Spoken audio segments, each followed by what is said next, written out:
Ego. What is it? How do you identify it? And why does it need to be removed? And why is it so toxic? So, ego is thinking you're better than someone. Ego is getting offended over a passing comment that you shouldn't have. Ego is the world powers fighting over oil. Ego is Donald Trump. Ego is the chavs on the street with their bikes who think they're big mans. Ego is the rich person who thinks they're superior to other people. Ego is what a lot of posh people have. Ego is responding in a manner that isn't nice or isn't friendly or is rude when you really did not need to. Ego is taking offense to things that are not offensive. Ego is taking certain actions for people very, very personally, like a personal attack, when it's not. Ego is the reason we fight. Someone thinks they are more superior, road rage. Someone doesn't indicate. They're clearly wrong. But how many times could you horn someone who doesn't indicate? Could you say something to them and they would still think they're correct? Ego.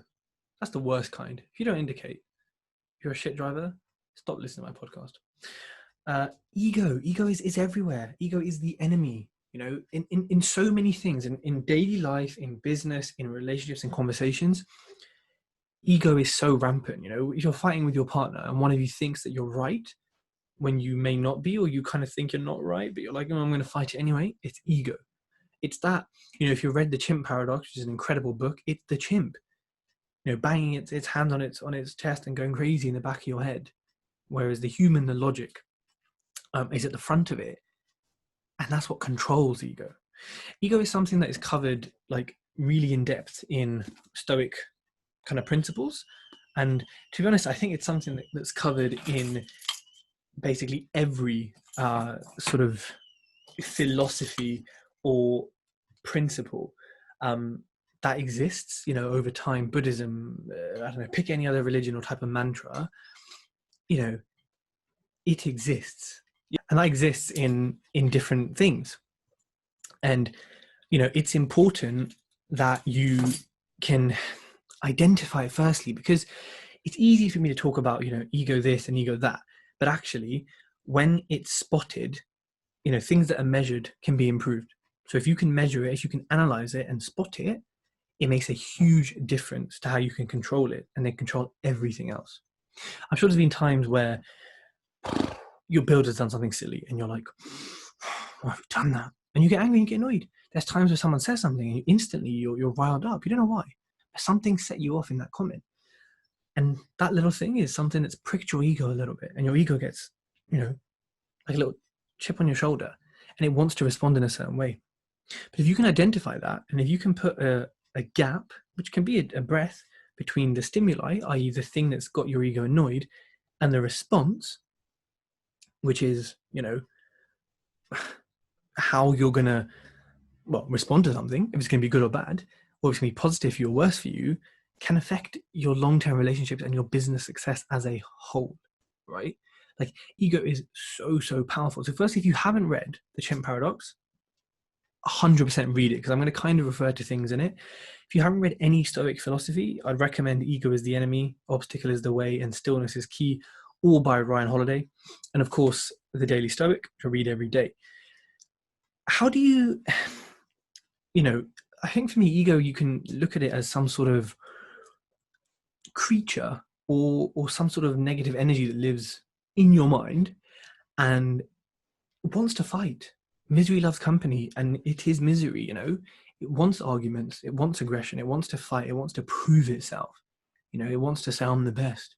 Why are you messing with me? No, I'm superior. For whatever reason, we all have this, it's in us, and we experience it daily. And it may not come across as, I want to be superior. It may just come across as, oh, why are they saying that? Why are they doing this? And that's your ego. It's very easy in today's instant generation, of instant DMs and WhatsApps, and kind of responding quickly is the norm, that if someone says something, we want to respond quickly, but, is that necessarily the right thing to do? Like, is is it not better if someone says something that maybe gets you a bit annoyed, you just go,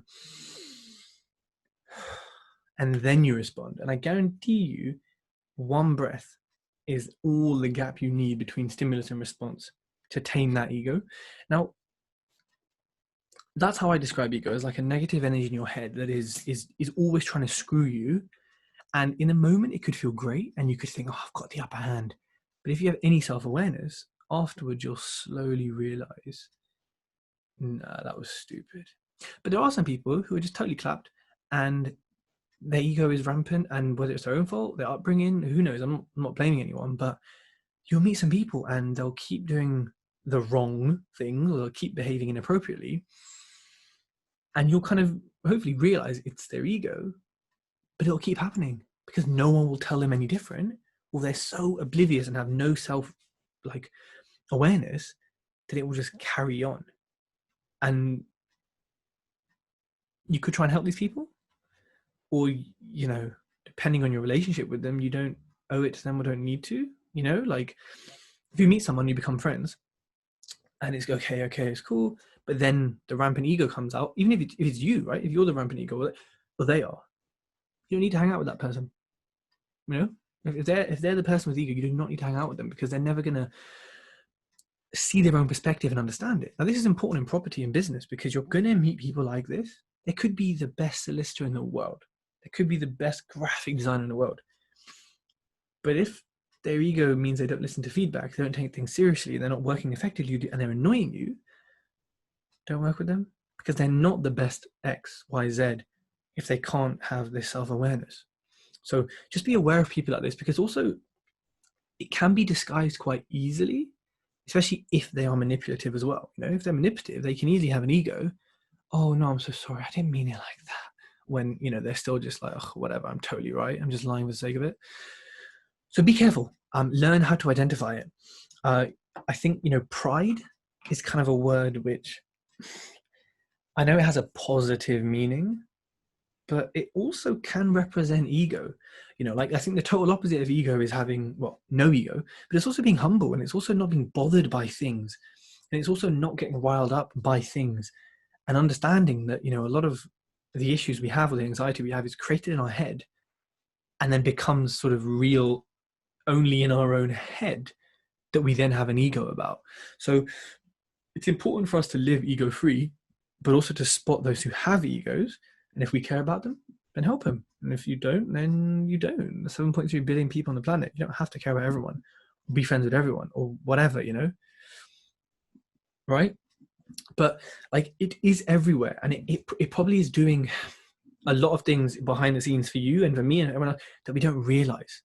But it's important to get rid of that. Now, a few ways you can do this is, the most powerful is that stimuli and response gap. Take a deep breath. You don't have to respond straight away. Maybe come back later. Maybe come back later. If someone says something to you, like, the second tip is, you know, question it. Did they mean that personally? Is it their tone of voice? Is it the way they speak? Is it the way they write? Is it they're just being really direct and I'm just being sensitive? You know, like, did they mean it to me? And I think the third way, sometimes you have to just, and this is probably all the time actually, you have to just accept that, you know, it is what it is. And, you know, the person is, you know, like the driving example, how many bad drivers will give off attitude and arrogance when they're factually, they're objectively, let's use the highway code here, they are bad drivers, they're unsafe. How many of them will give off attitude because of their ego? Like, you know, all of them. I've never seen, very rarely have I seen a bad driving incident where someone's like, oh, sorry, it's my fault. Like, rarely, you know? So you have to accept that people gonna be people, you know? Potatoes gonna potate, tomatoes gonna tomate, and haters gonna hate, you know? You just have to accept that it is what it is, you know? Not everyone can control your ego. It takes years and years and years and lots of reading and lots of time and lots of life experience and lots of mistakes and ruining relationships to get to this point. Sometimes you just have to accept that it is what it is. And, you know, you can either be upset about it, but you can't change it, or you accept that you can't change it and you carry on living your best life. That acceptance, that, and I guess, it's kind of like accepting injustice. I mean, look at the world; it's full of injustices, right?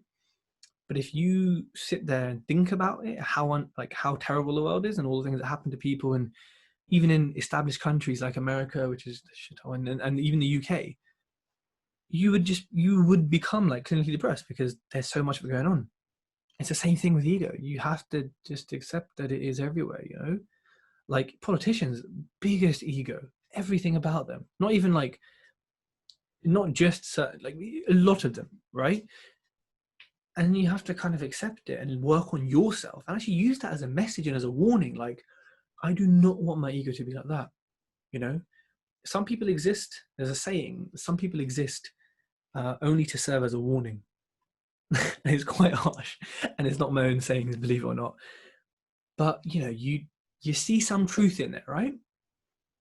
Like, there are definitely people you look up to, and there's definitely people you don't look up to. In fact, you kind of look at and think, okay, I don't want to do that. That's not me, and that's cool. Like, you need a balance of people that will show you what to do and what not to do. So those are my tips for removing ego. But just like, remember, you don't have to work with anyone. You don't have to do business with anyone. You don't have to buy a house off someone. You don't have to use them in your, like, you don't have to.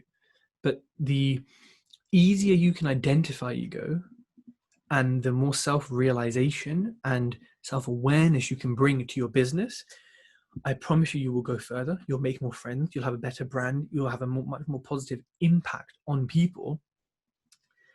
But also, I think you'll be happier, because it's not nice getting riled up by everything and having an ego that wants to fight everyone and anything and ruin relationships, and make a cutting comment when you could have made a very objective comment to someone. There's times where I've made comments, and there's probably in recruitment, and then the relationship basically ended because my ego was like, oh, well, you didn't do this, you didn't say this. And I could have said it totally different, So always try and make a gap between stimulus and response. That's the biggest advice I can give you for anything, even any problem.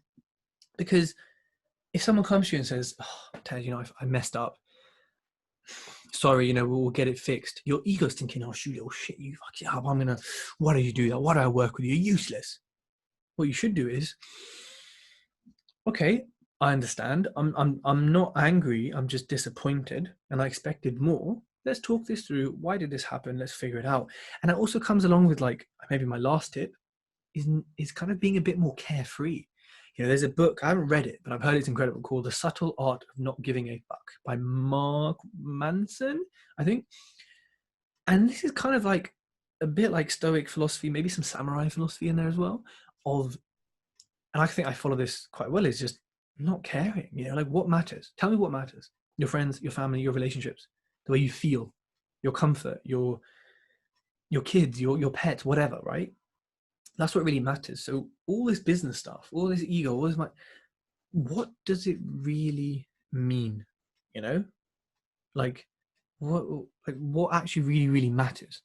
And when you become more carefree, and when I say carefree, it doesn't mean, yeah, loan me $100,000 and I'm just going to run off to the Cayman Islands, or like, yeah, don't worry about the project.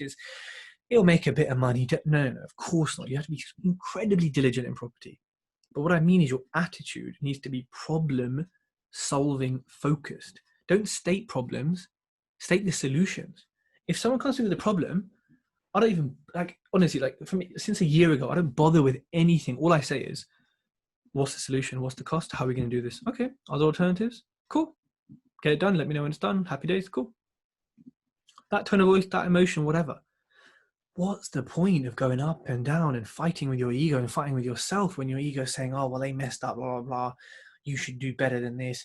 Oh, you're not doing very well. You should be doing quicker. Versus your computer, who's just like, get shit done, And you could say it's emotionless, and yeah, I think it is. But, arguably some of the best business decisions are done without emotion, maybe not.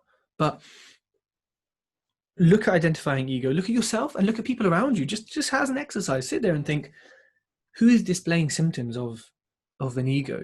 Who seems to have one? Because honestly, I think every little negative thing we do as a society and as humans and individuals can be put down to ego. Let's do a challenge if you want. Send me a DM on Instagram, tej.talks, and name something that we do negatively as a person or society, and let me see if I can link it to ego. I am 99% sure I'll be able to do it for anything. So I hope this podcast has been useful. Hope you enjoyed my sort of more relaxed, lockdown voice that I'm doing right now to talk about ego. And I hope you're staying safe and well, and staying alert of life.